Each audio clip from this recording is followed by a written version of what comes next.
Merci beaucoup. Prions. Père céleste, nous sommes de nouveau assemblés au nom de ton Fils bien-aimé, le Seigneur Jésus, pour lui exprimer de nouveau notre amour par l'adoration. Nous prions que son esprit vienne parmi nous et donne à chacun de nous une portion de cet esprit qui nous accordera la grâce, qui nous soutient pour achever le voyage et combattre le combat qui nous attend, le combat de la foi. Accorde-le, Père, et romps pour nous cet après-midi le pain de vie, afin de nous fortifier. Car il est écrit, l'homme ne vivra pas de pain seulement, mais de toute parole qui sort de la bouche de Dieu. Puissions-nous l'entendre cet après-midi, au nom de Jésus-Christ. Amen. Vous pouvez vous asseoir. Je tiens à féliciter frère Carlson. Il vient de me laisser monter avec à peine 10 minutes de retard. Il fait des progrès. Encore une semaine de réunion, nous allons simplement... Je serai probablement ici à l'heure. Nous sommes très heureux de ce privilège. Eh bien, ce soir, c'est notre dernier soir pour cette série de réunions. Et je voudrais vous laisser partir à temps pour que vous puissiez prendre votre souper. Je sais que beaucoup d'entre vous appellent ça votre dîner. Mais si, là je dîne, quand est-ce que je souperai? Bon, je parlais à un homme. Il a dit, «Oh, frère Branham, il s'agit d'un dîner.» «Oh, vraiment?» J'ai dit, «Je veux vous prouver que vous faites fausse route.»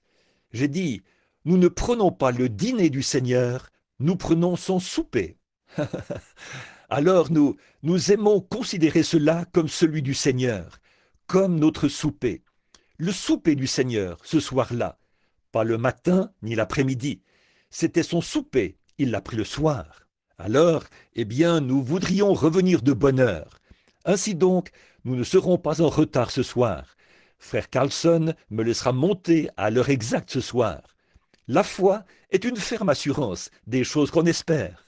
Et je ne sais pas si je peux avoir un peu assez de temps. J'essaierai peut-être de prêcher sur le compte à rebours ce soir, si le Seigneur le veut.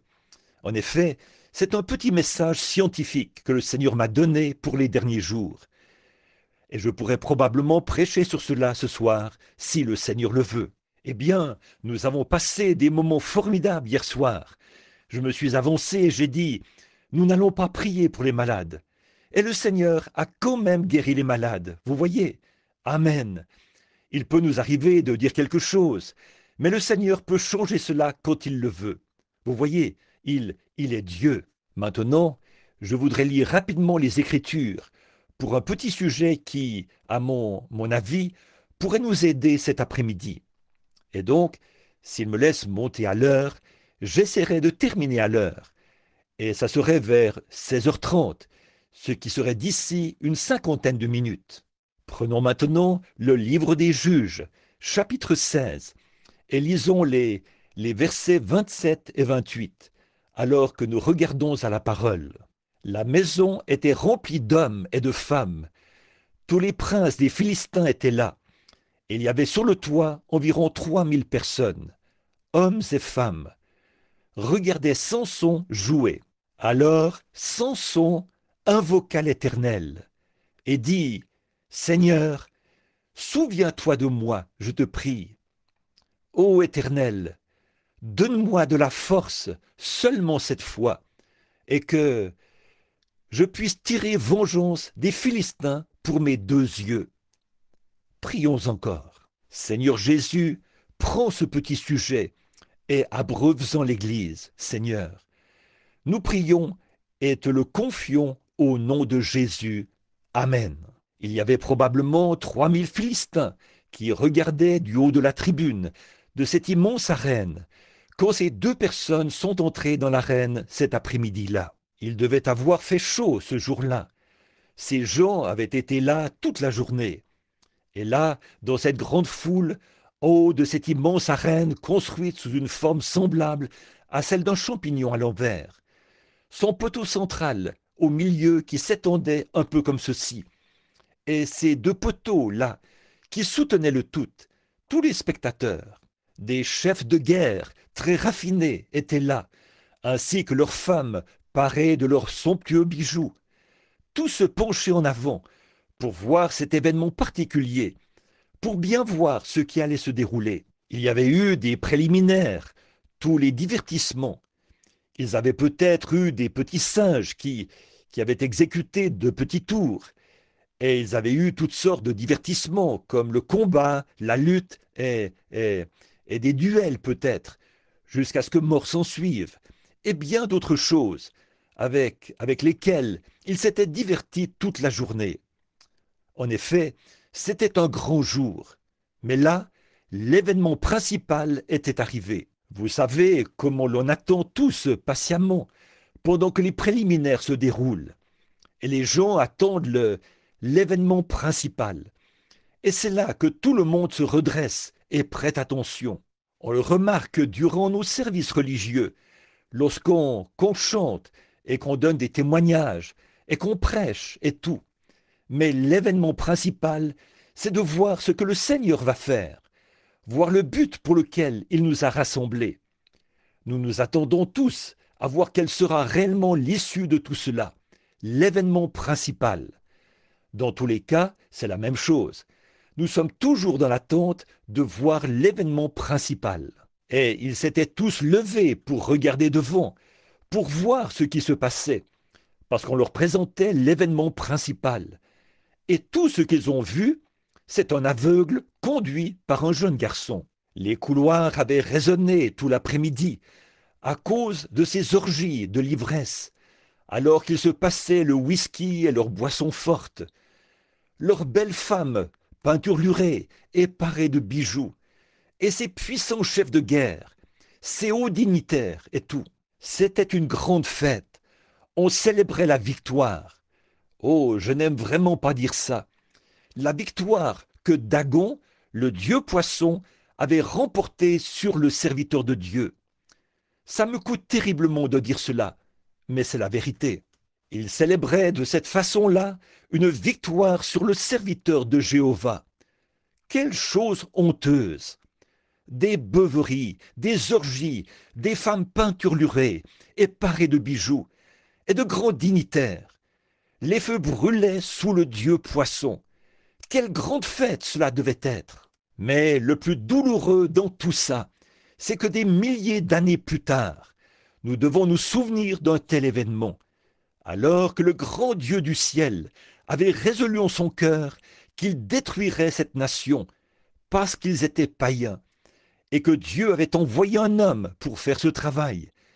Et voici que le dieu poisson, une idole, célébrait une victoire remportée sur le serviteur de Jéhovah. Ce n'était pas Jéhovah qui avait perdu, c'était le serviteur qu'il avait envoyé pour faire ce travail, qui avait perdu la victoire. Quel spectacle! Comme c'était honteux!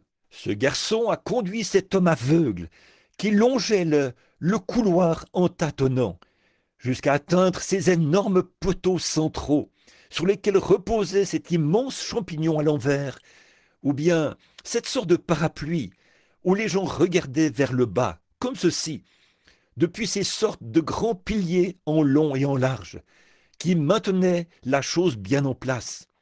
Ils étaient faits de pierre qu'on ne pourrait pas reproduire aujourd'hui. Plus personne ne peut les construire comme ça.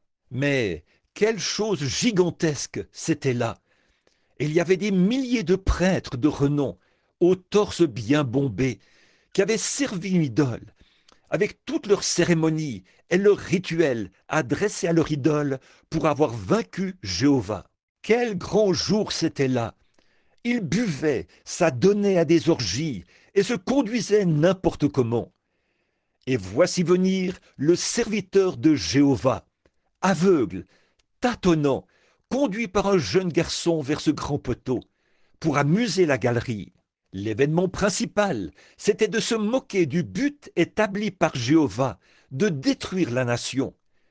Et voilà que la nation avait capturé la chose même que Dieu avait placée pour les détruire, et là, il l'avait vaincu et se moquait de lui. L'événement principal de leur célébration. Ça vous arrache presque le cœur d'avoir à regarder cela, n'est-ce pas? De penser à ce qui a pu, Cette histoire n'aurait vraiment jamais dû être racontée, mais elle a probablement été racontée pour notre instruction, à nous, écrite comme ça. Humilié, brisé, il se tenait là, vaincu, entre les deux poteaux qui soutenaient l'édifice. Quel symbole c'est de l'Église d'aujourd'hui? Quel symbole c'est d'une race déchue qui s'est livrée au monde et à la chose même que nous sommes censés vaincre? L'Église qui a vendu sa moralité, qui a vendu la Bible, qui a vendu sa force, qui a aussi livré son épée, et qui se tient là humilié, à l'heure où les signes annonciateurs de la venue de Jésus-Christ sont proches, alors qu'elle devrait être lavée, sans tache ni ride, et se tenir debout pour accueillir son époux. Quel tableau nous avons sous les yeux, un symbole de la déchéance morale qu'il y a sur la nation, cette nation. Et j'essaierai de ne pas trop m'attarder sur mes références bibliques pour pouvoir terminer rapidement. Mais je pourrais symboliser cela avec l'Église, avec la nation, avec la politique, et avec tout ce sur quoi on peut mettre la main aujourd'hui, hormis la Bible de Dieu. Moralement déchue, la race humaine en soi, elle est dans un état lamentable. Et là, sous les regards des athées et des incroyants, qui se permettent de montrer l'Église du doigt, elle qui devrait avoir le message de ce jour, et de lui demander « Qu'est-ce que tout cela signifie ?» Là, elle n'a pas de réponse. Elle n'a pas de réponse. Pourquoi? Elle a agi comme Samson. Elle a capitulé. En le voyant debout là, on aurait dit « C'est donc lui, Samson ?» Représentons-nous une image de cela, de ce grand et puissant guerrier. Représentons-le nous cet après-midi. Il avait de larges épaules, une grande carrure. Et voilà ce grand gaillard qui se tient là, rendu aveugle, attaché avec de petites cordes, et conduit jusqu'au milieu de la cour, humilié, brisé, vaincu. Et le grand Dieu du ciel qui regardait cela d'en haut. Et ici-bas, ces critiqueurs, des soldats ivres qui regardaient vers le bas. J'imagine que beaucoup de Philistins, alors qu'ils se tenaient là, avaient même ressenti une grosse frayeur en entendant son nom. Autrefois, Samson était un nom puissant. C'était aussi le cas du christianisme, de l'Église. Et je vais faire un parallèle entre l'Église et cette scène. Dès qu'on prononçait le nom de Samson, les gens s'évanouissaient, car ils n'avaient jamais vu un tel homme. Sa force surpassait tout ce qu'il y avait jamais eu dans le monde. Rien de ce qu'ils avaient ne pouvait l'égaler. Beaucoup se souvenaient de lui alors qu'ils le regardaient, se tenant là dans cet état. Beaucoup le regardaient depuis les tribunes et se souvenaient l'avoir vu dans une autre position. Un jour, comme il se tenait là, une mâchoire de mulet à la main, et 1000 Philistins gisant autour de lui, alors que les autres s'étaient enfuis vers les rochers pour s'y abriter. Il se tenait là, il leur faisait signe du doigt. « Allez, venez, si vous voulez goûter un peu à ça. » Mais regardez-le maintenant. Beaucoup de Philistins, alors qu'une prostituée, un soir, l'avait incité à entrer dans la ville de Gaza. Ces derniers avaient pris les énormes portes, qui devaient bien peser des tonnes. Ils l'ont enfermé à l'intérieur et l'ont eu. Ils ont envoyé chercher des soldats et ont dit « Maintenant, nous l'avons eu. Nous l'avons cerné. » C'est ce que le diable cherche toujours à faire. Vous cerner sur un point. Mais souvenez-vous, quand Samson s'est réveillé le lendemain matin, ou cette nuit-là plutôt, quand il a constaté qu'il avait été cerné, il pouvait toucher l'arrière de sa tête et savoir qu'il était toujours un fils de l'alliance de Dieu et que rien ne pouvait le bloquer. Autrefois, l'Église aussi était comme ça. Qu'est-ce qu'il a fait? Il s'est levé, a descendu la rue, a arraché ses portes de leur cavité, les a placées sur ses épaules est monté jusqu'au sommet de la colline et s'est assis. Beaucoup de ceux qui étaient présents cet après-midi-là se souvenaient de cet événement. Mais regardez-le maintenant, rendu aveugle, ridiculisé, un objet de moquerie pour l'ennemi. Toute la puissance qu'il avait autrefois pour sa protection, pour accomplir la mission que Dieu lui avait confiée, le but pour lequel il était né dans le monde, il en avait été dépouillé par une femme. Je pense que la même chose pourrait s'appliquer aujourd'hui. Une femme qui prétend être l'épouse de Christ et qui repose son enseignement sur une coupe remplie des impuretés de ses abominations, de ses fornications. Elle a versé de la coupe de ses fornications dans la bouche de l'Église de Dieu, qui était suscitée pour accomplir ses signes et ses prodiges, selon le dernier commandement de Jésus dans Marc 16. Et nous voyons qu'elle a pris le petit groupe fidèle de Dieu, qu'elle les a organisés ensemble, exactement comme elle l'avait elle-même fait, et qu'elle les a dépouillés. Ils renient ceux qui ont fait la force. Ils renient le Saint-Esprit. Ils renient la puissance de parler en langue. Ils renient la puissance du Saint-Esprit, de ressusciter les morts, de guérir les malades et de chasser les démons. Et maintenant, les Philistins sont sur toi. Que vas-tu faire maintenant que tu es dépouillé? Oh, ce qui a dû traverser l'esprit de cet homme! Nous avons vu ce qui avait dû traverser l'esprit des Philistins. Ils l'avaient connu. Eh bien, j'en entends un s'approcher peut-être de l'autre et dire « Je me souviens du temps où, dès qu'on disait « Samson », tous les Philistins fuyaient comme des rats vers un trou. J'ai entendu dire qu'autrefois, 1000 hommes marchaient dans le désert, et dès qu'on disait « Samson arrive », ils jetaient leurs armes et ils couraient se mettre à l'abri aussi vite que possible. Mais regardez-le maintenant, il est dans un état lamentable, attaché, tout ça parce qu'il a fait des compromis avec une femme. Voilà pourquoi elle l'a dépouillé de sa puissance. Elle cherchait sans arrêt à savoir où résidait sa force. Elle savait qu'il était un homme costaud, mais eux aussi, ils avaient des hommes costauds.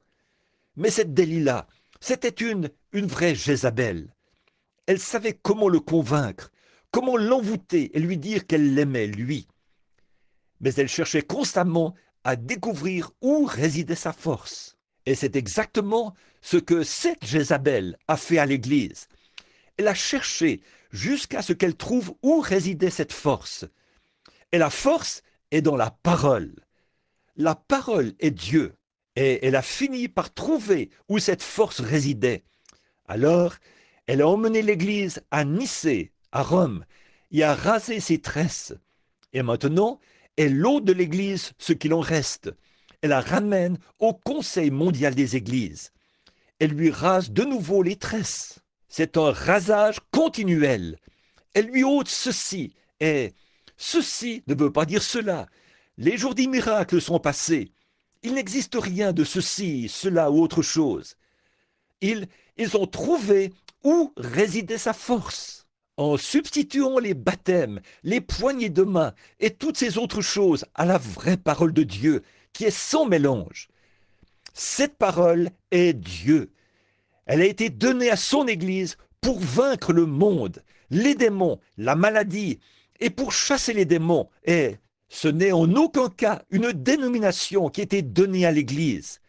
C'est la parole qui a été donnée à l'Église. Voilà sa force. Mais eux, ils ont retranché ceci, ils ont retranché cela, et ont rasé cette tresse-ci, et ont rasé cette tresse-là. Si bien qu'aujourd'hui, l'Église est complètement rasée, comme une sœur catholique. On l'a tellement rasée qu'elle a accepté comme doctrine un tas de credos faits de main d'homme. Et c'est exactement ce que le prophète avait dit qu'elle ferait. Et voilà qu'elle se tient là, aujourd'hui, humiliée, alors que le Dieu du ciel a choisi des pécheurs ignorants et autres, et qu'il est descendu en eux et a prouvé cela, qu'il reste toujours Dieu. Et elle n'arrive pas à donner une réponse à son assemblée face à tout cela, parce que ça, ce n'est lié à aucune dénomination. Et l'Église se tient là, humiliée, alors qu'elle aurait dû se tenir dans sa force. Si seulement l'Église aujourd'hui se tenait comme elle l'a fait au jour de la Pentecôte, si seulement l'Église aujourd'hui se tenait comme à l'époque d'Irénée et à l'époque de Saint Martin ou à l'époque de Polycarpe, quand l'Église, plutôt que de défier la moindre parole de Dieu, s'avançait droit vers la mort. Irénée, Martin, tous ces hommes-là s'en sont tenus fermement à ce baptême d'eau au nom de Jésus-Christ. Chacun d'eux s'en est tenu fermement à ce baptême du Saint-Esprit, aux prophètes, aux signes et aux prodiges. Et elles s'en sont éloignées aujourd'hui. Qu'est-il arrivé? Delilah a découvert où résidait cette force. Et si jamais elle parvenait à éloigner ses séminaires de cette parole pour les diriger vers une théologie faite de main d'homme, elle réussirait à les avoir. Il serait alors facile de les lier pour les emmener dans le Conseil mondial des Églises, ce conseil œcuménique. Vous dites, vous n'avez pas le droit. Je suis quand même citoyen américain. J'ai droit à la liberté d'expression. C'est vrai. Certainement que je le suis. Remarquez, c'est l'exacte vérité. Oh, ce qu'il a dû ressentir, ce qui a traversé l'esprit de cet homme, alors qu'il se tenait là, aveugle. Or, Jézabel savait, ou plutôt, pas Jézabel, mais Delilah, elle savait que si elle parvenait simplement à lui crever les yeux, ça réglerait l'affaire. Et c'est exactement ce que la Delilah de ce dernier jour a fait à l'Église. Elle lui a crevé les yeux à la promesse de Dieu. Et elle vous a vendu une certaine dénomination intellectuelle de grande envergure. Tout le monde aime acheter, dire « j'appartiens à la première Église, j'appartiens à cela, ici, je… » Voyez, tant que le diable peut crever vos yeux à la parole de Dieu et à la promesse de Dieu, peu importe combien cela a l'air insensé, c'est la promesse de Dieu. Maintenant, je n'approuve pas les sectes, pas du tout, mais on reconnaît ces sectes à leurs œuvres. De même, on reconnaît l'Église de Dieu à ses œuvres. Mais j'essaie de dire ce que Delilah a fait à Samson. Maintenant, considérons les choses du côté de Samson, ce qui a dû traverser l'esprit de cet homme alors qu'il se tenait là. Toutes les grandes victoires qu'il avait remportées autrefois ont dû lui traverser l'esprit. Maintenant, l'événement se déroule. Le divertissement de l'après-midi est sur le point de commencer. Ceux qui doivent être divertis pensent à ce que cet homme était autrefois. Et le voilà, se tenant là, pensant à ce qu'il avait été. Mais à cause d'une femme qu'il avait attirée, le tableau avait changé comparativement à ce que ça aurait dû être. Dieu avait suscité Samson pour détruire cette nation. C'était ça le but même pour lequel il avait été suscité. Si seulement Dieu peut trouver un seul homme, voilà tout ce dont il a besoin, d'un seul homme qui peut s'abandonner entièrement à lui. Il n'a pas besoin d'une armée, il ne s'est jamais servi de ça. Il ne se sert que d'un homme. Or Samson avait donné sa force à Dieu pour qu'il l'utilise. Mais il ne lui avait pas donné son cœur. Il avait donné son cœur à Delilah et sa force à Dieu. Mais vous devez abandonner votre âme, votre corps, votre esprit, votre force, tout ce que vous êtes à la volonté de Dieu et devenir son prisonnier. Vous serez forcément prisonnier de quelqu'un. Vous ne vous appartenez pas. Vous êtes prisonnier de quelqu'un. Vous êtes soit prisonnier du diable, connaissant cette vérité, mais ne voulant pas vous y abandonner, soit prisonnier du monde, et vous vous abandonnez à Dieu. C'est soit l'un, soit l'autre. Vous êtes soit prisonnier du diable pour le péché, soit prisonnier de Dieu pour la justice. Vous êtes soit l'un, soit l'autre. Et là, Samson pense aux grandes victoires qu'il avait remportées.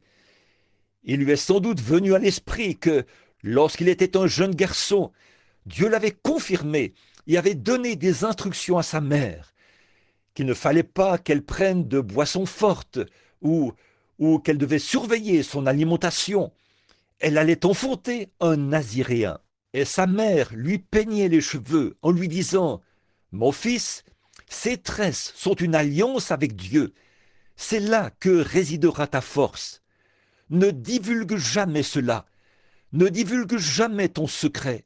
Ne le livre jamais. Quoi que tu fasses, garde-le. » Jésus-Christ a dit à l'Église, « Les cieux et la terre passeront, mais ma parole ne passera jamais. Et quiconque en retranchera une seule parole ou y ajoutera une seule parole, sa part sera retranchée du livre de vie. » L'Église devrait y réfléchir maintenant, alors que nous sommes dans ce chaos, en cette heure qui précède la venue du Seigneur Jésus d'un moment à l'autre pour un enlèvement. Ces grandes victoires auxquelles nous pouvons nous référer, celles d'autrefois, durant la Réforme, à l'époque d'Irénée et de Saint-Martin, de Patrick et de ceux qui ont protesté contre ces organisations. Et quand Luther est sorti et qu'il a protesté contre cette première organisation, l'Église catholique, le groupe qui l'avait suivi a fait marche arrière et s'est organisé après lui. Quand John Wesley est sorti de l'anglicanisme, et dès que Wesley est parti, ils se sont organisés juste après lui. Et des pentecôtistes du début sont sortis des dénominations. Ça, c'était pour vous un terme blasphématoire. Mais comme un chien qui retourne à ce qu'il a vomi, et une truie à son bourbier, vous êtes retourné directement à la chose que vous êtes censé vaincre. Vous êtes né pour vaincre cela. Alléluia! Ça me brise d'autant plus le cœur d'avoir à penser à la victoire que Dagon avait remportée sur Samson là-bas. Je vois celle que Jézabel a remportée sur l'Église. Et c'est pour ça que de toutes mes forces, et avec chaque fibre de mon corps, je m'efforce de protester contre cette chose et de rappeler cette Église à son lieu de repentance. Vos mères, vos pères ont été mis à la porte de ces organisations. Ils en sont sortis et ont protesté contre elles.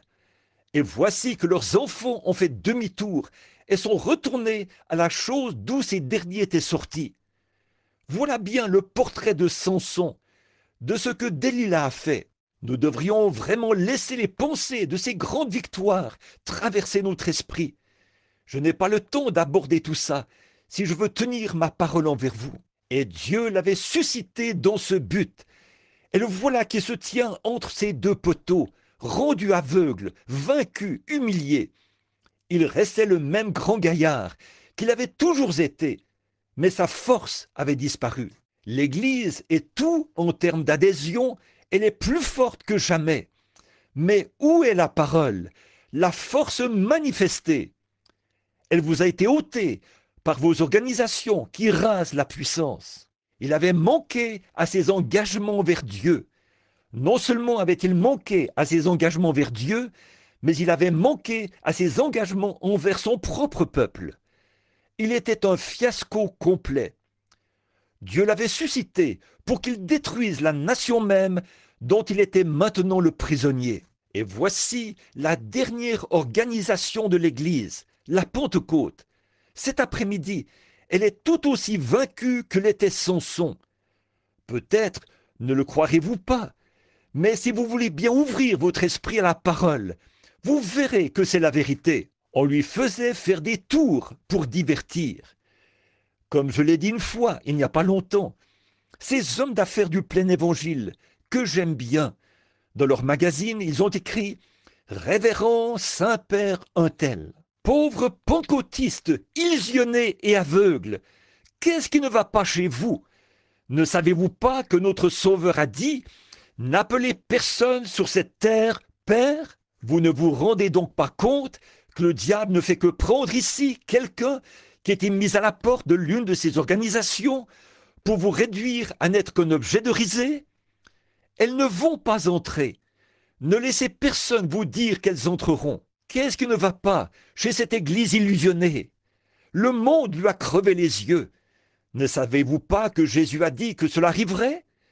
Et quand la Vierge endormie est venue acheter de l'huile, elle ne l'a jamais obtenue. Voilà la Vierge endormie. Les luthériens, les méthodistes, les presbytériens, ils ne l'obtiennent pas.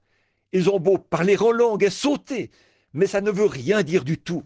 J'ai vu des païens faire la même chose, et des adorateurs du diable parler en langue, sauter, chanter et pousser des cris, boire du sang dans un crâne humain, invoquer le diable et parler en langue.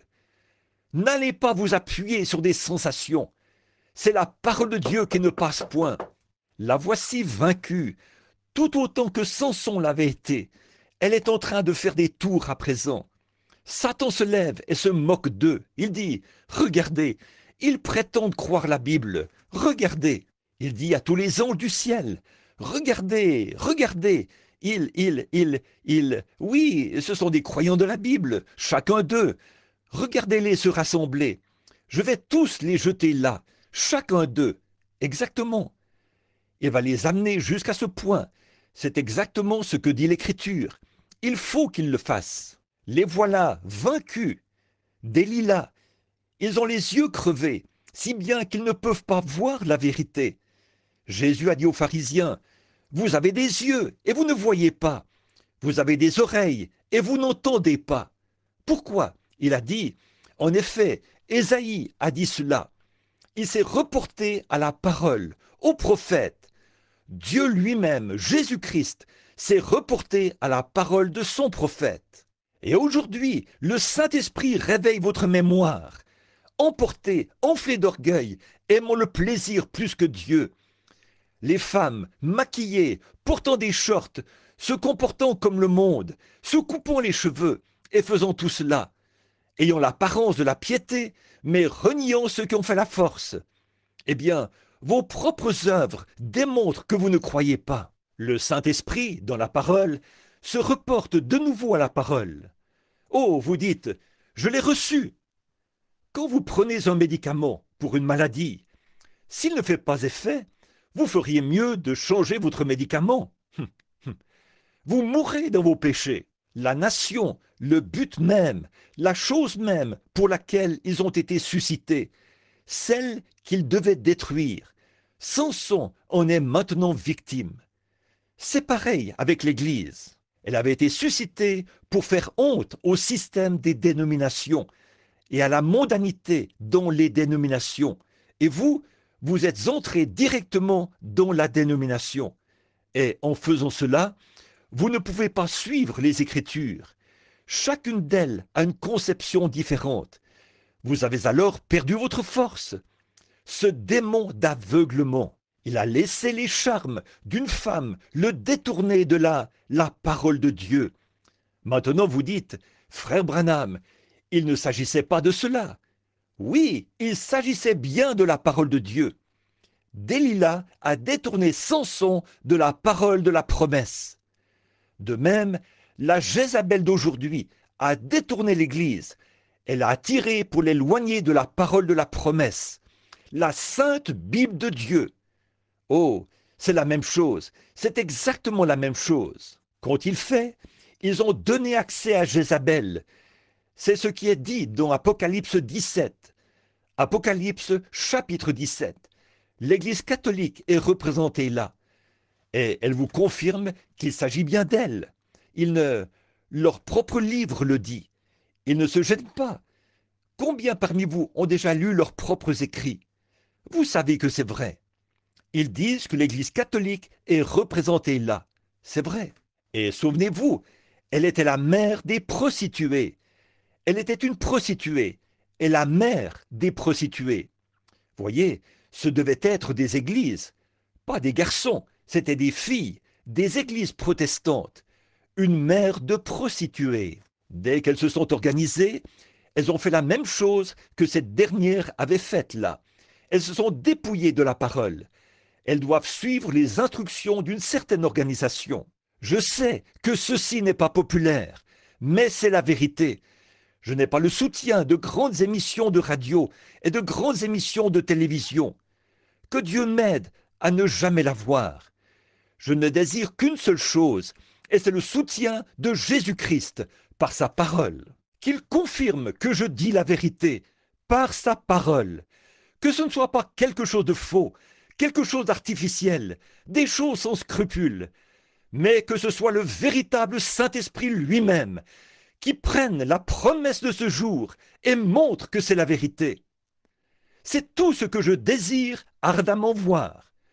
Comme Jésus l'a dit, si je ne fais pas les œuvres de mon Père, alors ne me croyez pas. Maintenant, aveugles. Oh, vous dites, nous ne sommes pas aveugles. Vous êtes aveugles. La Bible dit que vous l'êtes. Tout lecteur de l'Écriture sait que ceci, c'est l'âge de l'église de Laodicée. Combien croient cela? Alors, la Bible dit que l'église de Laodicée est aveugle, nue, et qu'elle ne le sait pas. C'est ce qui est grave. Elle ne le sait même pas. Elle est pire que tous les autres âges de l'église réunis. Le bœuf connaît la crèche de son maître, ou l'étable, et la mule connaît sa crèche, et il a dit « Mon peuple ne connaît rien ». Aveugle, spirituellement aveugle. Aveugle à quoi? À la parole de Dieu. Tout aussi aveugle qu'ils peuvent l'être. Ils ne veulent pas voir cela. Et si vous leur dites ces choses, ils répondent « Oh oui, je compte bien le faire ». Mais pas un seul d'entre eux ne le fait. Ils ne peuvent pas le faire et garder leur association dans une organisation. Automatiquement, ils se feront virer. La voilà. Delilah lui a rasé les tresses. Maintenant, il a les cheveux coupés. Comme les femmes qui sont là-dedans, c'est la même chose. Maintenant, regardez-les, vaincus, tout comme elles l'étaient autrefois. Les ministres, les messagers pentecôtistes du début, on n'aurait jamais fait croire à ces hommes-là que leurs propres enfants organiseraient des séminaires qu'eux-mêmes avaient critiqués par la parole de Dieu, et d'où ils étaient sortis. C'est vrai, qu'avons-nous obtenu par ces séminaires? Ils ont introduit le monde dans l'Église. Un vieux ministre chantait autrefois. On a levé les barrières, on a fait des compromis avec le péché, on a levé les barrières, les brebis sont sorties. Mais comment les boucs sont-ils entrés? Vous avez levé les barrières, vous vous êtes éloigné de la parole. Quand Ève a levé les barrières au raisonnement intellectuel de Satan, la mort est entrée. Et les barrières avec lesquelles Dieu l'avait barricadée, c'était sa parole de la promesse. Et nous avons substitué autre chose, un credo à la place de la parole. Amen. Vous savez que c'est la vérité. Qu'est-ce que nous avons, nous les pentecôtistes, aujourd'hui? Trop de Ricky. Ce terme, Elvis et Ricky, ça ne s'était jamais entendu à d'autres époques. C'est un terme, c'est le nom associé à cette époque. Il cadre avec ceci. Il signifie quelque chose. Vous dites, un nom, ça ne signifie rien. Dans ce cas, pourquoi a-t-il changé le nom d'Abraham en Abraham? Pourquoi a-t-il changé le nom de Saul en Paul? Le nom de Simon en Pierre? Pourquoi a-t-il changé son propre nom? Pourquoi a-t-il changé celui de Jacob en Israël? Mais pas avant qu'il ait lutté avec l'Éternel, pas avant qu'il ait vaincu. Et Jésus, quand il a eu vaincu la mort, le séjour des morts et la tombe, la Bible dit qu'il a eu un nom nouveau. Jacob aussi, quand il a eu vaincu. Et si l'Église arrive à vaincre, alors elle ne dira plus « je suis méthodiste, baptiste, presbytérienne ». Quand elle arrivera à vaincre ses credos et le monde qu'il a entraîné dans tout cela, elle reviendra l'épouse de Jésus-Christ, Madame Jésus-Christ. Amen. Quel triste spectacle, alors que nous voyons Samson se tenant là, les femmes aux cheveux courts, qui portent des shorts, au visage maquillé, des pentecôtistes qui se disent chrétiennes, elles chantent dans la chorale. Il n'y a pas longtemps, j'étais dans l'assemblée de Pentecôte, dans une grande ville où habite un grand homme célèbre. Et les réunions avaient pris une telle ampleur que j'avais dû les déplacer vers un grand endroit. Et ils avaient la chorale pentecôtiste sélectionnée. Et ils étaient bien loin de se douter que j'étais là, derrière les rideaux, en train de prier. Et là, chacune des filles qui étaient dans ce rang, environ 35 filles et 35 garçons, a chanté le Messie, était maquillée et avait les cheveux coupés. Et quand David Duplessis recueillait une offrande pour les missions, il mimait l'aveugle Bartimée. Il courait en faisant passer le bol. Voilà les petits-enfants pentecôtistes. Ça, ce n'est pas un serviteur de Dieu pentecôtiste qui a le baptême du Saint-Esprit. Le Saint-Esprit ne ridiculise pas sa propre parole. Il ne peut pas le faire et demeurer le Saint-Esprit. Mais c'est là que vous vous êtes retrouvés. Oh, Samson a commencé à réfléchir un peu. Souvenez-vous, ces bandes sont enregistrées et envoyées dans le monde entier. Je ne m'adresse pas seulement à ce groupe ici présent. Samson s'est mis à réfléchir à ses erreurs. Oh, elle s'est mise à penser à ce qu'il était autrefois. Vous, pentecôtistes, pensez à ce que vous étiez il y a 1900 ans. Vous, l'Église, les catholiques, les protestants, pensez à ce que vous étiez il y a 1900 ans et regardez ce que vous êtes aujourd'hui. Examinez cela un instant. Il ne me reste qu'environ 8 minutes pour tenir parole. Remarquez. Mais alors qu'il se tenait là, il a pleuré. Il s'est mis à réfléchir à ses erreurs. Lorsqu'il s'est mis à penser à ce qui lui était arrivé, il était aveugle. Donc, il ne pouvait plus voir. Lui, il avait accepté autre chose. L'amour pour cette femme, c'est ce qui a eu raison de lui. Par la suite, elle lui a tourné le dos. Oh, quel piège dont je pourrais parler ici, que Satan a tendu à l'Église. Il suffit d'aveugler vos yeux à la vérité. Et là, voilà, on vous a eu. Et si seulement vous le saviez, un de ces jours, Dieu va vous prouver cela, ce qu'est la marque de la bête. Ah oui, remarquez, mais une fois aveuglée, elle se tient là. Et il se tenait là. Et il a commencé à se souvenir de ces choses, de ses erreurs, là où il s'était détourné du chemin étroit et resserré, là où il s'était éloigné de la promesse de Dieu. Et il s'était crié, « Seigneur, tire vengeance pour mes yeux. » Pourquoi a-t-il fait cela? Il savait qu'il y avait une possibilité. Maintenant, c'est là que je veux que vous écoutiez. Samson a dû penser à toutes les fois où il s'était écarté du sentier. C'est là qu'il a pris conscience de cela, mais c'était trop tard. Il a pris conscience de cela, les fois où il s'était écarté du sentier, et il s'est dit, il doit y avoir une possibilité que Dieu réponde. Il savait que s'il pouvait se repentir et amener Dieu à voir qu'il regrettait son erreur, il y avait une possibilité que Dieu accomplisse quand même sa promesse. Dieu le fera, il va le faire. C'est pareil maintenant. Dieu aura cette Église. Ne vous en faites pas, elle sera là. Le Saint-Esprit agira tellement dans l'Église que l'Église et Christ seront le même esprit. Luther s'est tenu au pied avec la justification. Wesley s'est tenu aux pulsations de l'amour avec la sanctification. Mais ceci s'est élevé jusqu'à la tête maintenant. Vous voyez, c'est au-delà de tout ça. Elle en a fait une dénomination. Et le vigneron est venu émonder la vigne. Ils sont morts. Ils ne sont plus jamais revenus. Ils ne reviendront plus jamais. Mais là, il y a toujours une semence de vie qui avance. Mais remarquez, Samson s'était dit qu'il devait y avoir une possibilité. Il l'avait saisie. Mais ce qui est triste aujourd'hui, c'est que l'Église ne saisit pas cela. Les gens ne se rendent pas compte qu'un réveil est possible. Ils ne se rendent pas compte de cette possibilité. Ils n'ont pas encore saisi la vision. Ils restent simplement immobiles. Oh, ils disent, « Eh bien, frère Branham, que faites-vous » Oh, je sais que vous tapez des mains, que vous avez de très grands rassemblements, et que le clinquant du monde vous fait briller de 1000 feux. Il vous faut fréquenter les endroits les plus grands. Il vous faut absolument avoir les meilleurs divertissements. Il vous faut faire ceci, cela ou autre chose. Il faut que votre pasteur soit un érudit de séminaire, avec un doctorat.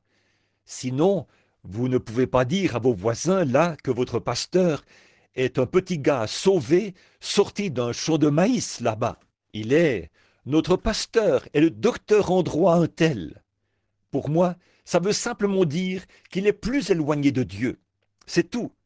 Plus éloigné, car l'intellect l'éloigne toujours. Oh, vous brillez par votre savoir. Et une autre chose, au sujet d'une bonne partie de cette évangélisation moderne d'aujourd'hui, tout le mouvement pentecôtiste et les autres, et tout ça, c'est tout un spectacle hollywoodien. Oui, certainement que vous en brillez, comme les clinquants de la reine de Dagon, le dieu poisson. Mais ce clinquant, ce savoir et cette mise en scène intellectuelle qui brille de mille feux permettent au public de voir n'importe quelle défaite, et ainsi de suite.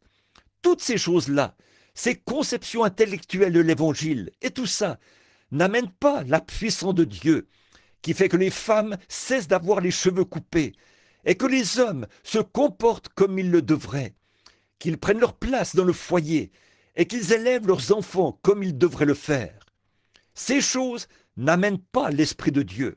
Samson se tenait là, tout aussi costaud que jamais. Et l'Église est plus importante en termes de membres qu'elle ne l'était il y a 40 ans. Mais où est l'Esprit de Dieu? Oh là là, où est l'Esprit de Dieu dans tout ça? Je vois l'esprit de Hollywood, je vois l'esprit du monde, je vois l'esprit de tape à l'œil. Ça entre par une oreille et ça sort par l'autre. Je prêche contre ces choses depuis 15 ans, mais ça se dégrade toujours plus. Je le vois bien et je vois l'esprit qui est là. Mais où est l'Esprit de Dieu qui peut saisir Dieu, qui peut reconnaître la parole elle-même quand elle est manifestée, qui peut reconnaître la vérité? Seul l'Esprit de Dieu peut faire cela. C'est vrai, vous pouvez bien accepter l'éclat, le raffinement, les mises en scène. Le physique de Samson était toujours aussi imposant, mais sa force lui avait été enlevée. L'Église, la Pentecôte d'aujourd'hui, se tient là.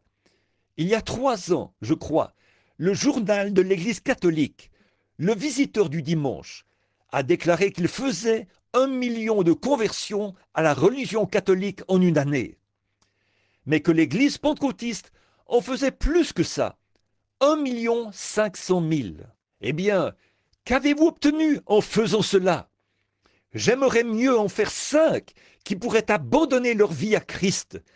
Il peut accomplir plus de choses avec 5 hommes, ou un seul homme qui s'abandonne, qu'il ne le pourrait avec 40 millions là, qui sont dehors. Que signifie membre? Ça veut tout simplement dire autre chose, que vous êtes aveuglé et que vous donnez encore plus de force à la prostituée. C'est vrai, remarquez, l'Église, aujourd'hui, n'est pas disposée à payer le prix. Samson a fait le genre de prière qu'il fallait. « Seigneur, que je meure avec cet ennemi !» Oh là là, voilà, vous ne voulez pas mourir à votre orgueil. Vous ne voulez pas mourir aux choses du monde. Maintenant, souvenez-vous, en disant ceci, je m'adresse littéralement à des milliers de personnes dans le monde entier. Voyez, je ne m'adresse pas seulement à vous, ici, à Chicago. Je m'adresse au monde entier. Vous ne voulez pas mourir, mais c'est le seul moyen pour qu'un réveil soit possible. Vous, Samson aveuglé, ne voyez-vous pas que cette Delilah vous a aveuglé les yeux? Et le seul moyen pour vous de ramener la force à l'Église, c'est de mourir à l'ennemi qui vous a fait entrer dans cette mondanité. Samson a dit que je meurs avec cet ennemi. Il y a un prix fort à payer. Vous devez mourir à la chose qui vous a entraîné dans cette chose-là. Vous devez mourir à la chose qui vous a entraîné. Vous, les pentecôtistes, là où vous êtes cet après-midi, vous devez mourir à cela. Samson était disposé à payer ce prix pour retrouver la puissance de Dieu dans sa vie. Je me demande si cet après-midi, l'Église est disposée à payer le prix et à mourir avec l'ennemi, la chose en question. Toute votre popularité et tout votre ceci, cela, autre chose, pour simplement voir la puissance de Dieu revenir sur vous et que vous soyez disposés à devenir prisonniers de Jésus-Christ. Oh, j'entends certains de vous dire, oh oui, nous, on a des réveils, mais ce sont des réveils dénominationnels. Les unitaires veulent faire de tous les trinitaires des unitaires. Les trinitaires veulent faire de tous les unitaires des trinitaires. L'Église de Dieu veut contrôler l'Église de Dieu de la prophétie. L'une veut contrôler l'autre pour faire une grande dénomination. Vous ne vous rendez pas compte que vous êtes seulement en train de satisfaire les hommes. Nous sommes frères. Aucune dénomination ne peut séparer l'amour de Dieu. Nous sommes frères. À ceci, tous connaîtront que vous êtes mes disciples, si vous avez de l'amour les uns pour les autres. Vous dites, dans ce cas, pourquoi criez-vous contre eux? L'amour est correctif. Si l'amour ne corrige pas, alors ce n'est pas de l'amour. Si vous voyez votre enfant là dans la rue et que vous ne lui donnez pas une petite stimulation du protoplasme postérieur, vous n'êtes pas un bon papa. Mais une vraie mère ou un vrai papa lui donnera une fessée, lui fera savoir qu'il doit quitter la rue ou périr. Ça, c'est le véritable amour. Mais dire « Junior, mon chéri, je ne sais pas, toi peut-être que tu ne devrais pas être là-bas à cette heure de la journée, le temps de la faim, alors que les voitures roulent assez vite. » Oh, non-sens! Espèce de prédicateur efféminé qui n'a pas l'audace de prendre la parole de Dieu pour appeler les choses par leur nom. Noir, c'est noir, et blanc, c'est blanc. Le bien, c'est le bien, et le mal, c'est le mal. Pourtant, c'est ce qu'ils font. Oui, on a des réveils, d'accord, mais regardez la moralité que vous avez après ces réveils. Ça ne les change pas du tout. Chaque fois, ils s'éloignent encore plus de Dieu pour se diriger vers le monde. Remarquez, Samson savait ce qui allait se passer si sa prière était exaucée. Mais nous n'avons pas encore calculé ce qu'il nous en coûtera. Que se passera-t-il si Dieu exauce votre prière de devenir un vrai, un authentique enfant de Dieu? Vous savez que votre dénomination, pour vous, ce sera terminé. Et ces femmes avec lesquelles vous jouez au bridge et tout ça, oh non, pour vous, tout ça, ce sera terminé. Vous feriez mieux de calculer ce qu'il vous en coûtera pour commencer. Mais Samson a dit que je meurs. Il était disposé à payer le prix. Et il savait, maintenant, écoutez bien cette observation, il savait que sa condition rétrograde actuelle n'aurait jamais pu répondre aux défis de cette heure-là. Pourtant, quant à ses muscles, il était un homme, tout autant qu'il l'était autrefois. Sa carrure était tout aussi imposante que jamais.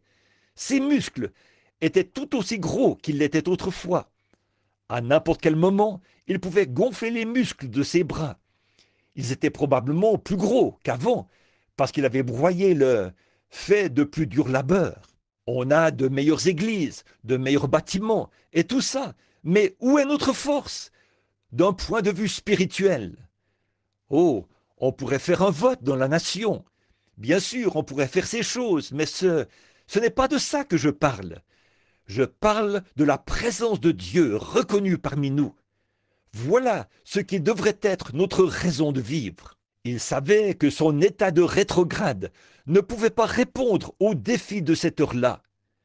L'Église aussi est consciente de cela maintenant. On ne peut pas y arriver dans cette condition. Vous ne pouvez pas y arriver.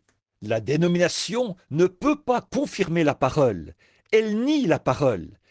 La dénomination en soi nie la parole dès lors qu'elle devient une dénomination. C'est cette chose-là elle-même qui, dès le départ, vous fait complètement passer de l'autre côté. Elle nie la parole. Tout le temps, il ne me reste qu'une ou deux petites minutes. Mais remarquez, alors que je me dépêche maintenant pour tenir parole, pendant tout le temps où ils se tenaient tous là, ces pensées traversaient leur esprit. Et j'espère qu'elles traversent le vôtre. Ils n'ont jamais remarqué le moment où ces pensées ont traversé l'esprit de Samson. Peut-être qu'ils se sont fait passer la bouteille, qu'ils ont encore bu un coup. Leur belle femme hollywoodienne était là, cigarette au bec, s'il existait quelque chose de semblable à cette époque-là. Je ne pense pas qu'ils étaient descendus si bas à cette époque-là, mais elles s'étaient relevé les cheveux et avaient bu un autre coup et criaient « Salut Joseph » ou « Jean » ou « vous là-haut, là-bas ». On a joué aux cartes ensemble hier soir. On a participé à une grande fête. Il y a une possibilité que Dieu veuille m'exaucer. Il y a une possibilité. Et comme il y pensait, les Philistins n'avaient pas fait attention à lui, alors que ce jeune garçon avait détaché ses mains et avait reculé. Il avait dit « Place mes mains sur le poteau ». Il y a une possibilité. Oh là là! J'aimerais que l'Église voie ça. Un véritable réveil est possible. Qu'a-t-il fait? Il a levé ses orbites. Il n'avait plus Dieu, vers Dieu. Ils n'ont jamais remarqué le mouvement de ses lèvres, alors qu'il se confessait sincèrement. Nous n'avons pas simplement besoin d'un faible « Seigneur, pardonne-moi, ainsi que Jim, Joe et chacun de nous. Amen ». Nous avons besoin d'un nettoyage sincère, de la chair au concierge. Ils n'ont jamais remarqué les larmes qui coulaient de ses orbites, où se trouvaient ses yeux autrefois. Ils n'ont jamais remarqué le mouvement de ses lèvres. Ses yeux, les larmes salées qui coulaient de ses orbites. Ils voulaient que Dieu confirme une fois encore sa parole, pour prouver, comme je le dis à cette Delilah d'aujourd'hui, ou plutôt à ce Samson, Jésus-Christ est le même hier, aujourd'hui et éternellement. Une fois encore, pensait-il, ça arrivera. Pas une nouvelle dénomination, pas une nouvelle branche sectaire, mais une parole confirmée de toi, ô Dieu. Tu es toujours Dieu, je le sais. Je suis aveugle, je me suis écarté du droit chemin. Je ne suis pas digne de vivre. Que je meure avec cet ennemi. Tu m'as suscité pour que je le détruise, et j'ai manqué à mon devoir envers toi, Seigneur. Mais tu peux encore m'exaucer, c'est possible. Une fois encore, Seigneur, une fois encore. Il a prié très sérieusement. Il savait ce qui allait arriver. Seigneur, seulement cette fois encore, une fois encore, que je vois Jésus-Christ tel qu'il était hier. Quand il faisait cette prière, les larmes coulaient sur ses joues. C'était une confession en toute sincérité. C'est ce dont l'Église a besoin. Confessez que vous êtes dans l'erreur. Ne vous souciez pas de ce que le docteur Jones dit, ni de ce que n'importe qui d'autre dit. Si vous êtes en dehors de la parole de Dieu, confessez-le. Confessez que vous êtes dans l'erreur. Criez, une fois encore, Seigneur, une fois encore, une fois encore, Seigneur, une fois encore. Tire vengeance de ces dénominations pour mon aveuglement. Et donne-moi la force, Seigneur, de secouer ce monde dénominationnel avec ta confirmation. Donne-moi la force, Seigneur. Démontre-le une fois encore. Il savait ce qui allait se passer si sa prière était exaucée. Il le savait. Et très sérieusement, il a crié « Une fois encore, Seigneur !» Et comme il priait et qu'il faisait son honnête confession, chaque fibre de son corps a commencé à vibrer. Ô Dieu, si seulement le corps de Jésus-Christ pouvait être uni et que chaque fibre et chaque membre se mettent à vibrer de nouveau par le véritable baptême du Saint-Esprit. Pas par de nouveaux membres, ni par une poignée de main, ni par un quelconque credo. Alors que la force commençait à se propager dans ses gros muscles, chaque fibre a commencé à se contracter. Il a commencé à se sentir revivre et il a pivoté. Et à ce moment-là, le grand mur est tombé. Tout ce que nous devons faire aujourd'hui pour voir ces murs dénominationnels tomber, c'est de devenir profondément sincères devant Dieu, pour guérir ces yeux aveuglés qui ont été rendus aveugles à la parole de Dieu. Ce fut la plus grande victoire que Samson ait jamais remportée sur chaque ennemi qu'il avait été suscité pour détruire. parce qu'il était disposé à confesser premièrement. Oh, vous de la Pentecôte, tenez-vous-en à votre poste cet après-midi, à votre poste du devoir envers la parole de Dieu. Repentez-vous et criez d'une voix forte, Seigneur Dieu, une fois encore. Je vais vous dire quelque chose. Vous feriez mieux de détruire votre ennemi avant que votre ennemi ne vous détruise. C'est vrai. Ramenez les réunions de prière à l'ancienne mode. La vraie repentance remplie de piété. Le service à l'autel qui dure une nuit entière. Ô vous de la Pentecôte, écoutez-moi. Quittez, quittez cette corruption que Jézabel a produite parmi vous. Quittez-la vite, et revenez à la parole du Seigneur, loin de ce spectacle hollywoodien. De tout votre cœur, revenez à la parole de Dieu, revenez à la puissance du Saint-Esprit. Vous, les femmes, habillez-vous comme des femmes. Vous, les hommes, comportez-vous comme des hommes, comme des fils et des filles de Dieu. Détournez-vous, détournez-vous de ce système de Jézabel qui vous oppresse et vous aveugle. Que Dieu nous aide à avoir une vraie repentance. Pas tiède, vous n'allez pas y arriver. Je me dis qu'aujourd'hui, en ce moment même, alors que mon temps est écoulé, nous devrions nous lever et crier avec nos mains levées. Seigneur, une fois encore, ô Seigneur, une fois encore. Levons-nous, tous ceux qui sont disposés à le faire, à voir un réveil, tous ceux qui sont disposés à mourir à ce spectacle hollywoodien, tous ceux qui sont disposés à mourir, à voir la puissance de Dieu venir à Sion avec joie, sur toutes ces montagnes saintes, il ne se fera ni tort ni dommage. Levons les mains et crions, une fois encore, Seigneur, une fois encore, Seigneur, une fois encore, Seigneur, une fois encore, Seigneur, envoie le Saint-Esprit avec un vent impétueux, comme tu l'as fait au jour de la Pentecôte. Amen, Amen, Amen, Amen, Amen, Amen, Amen.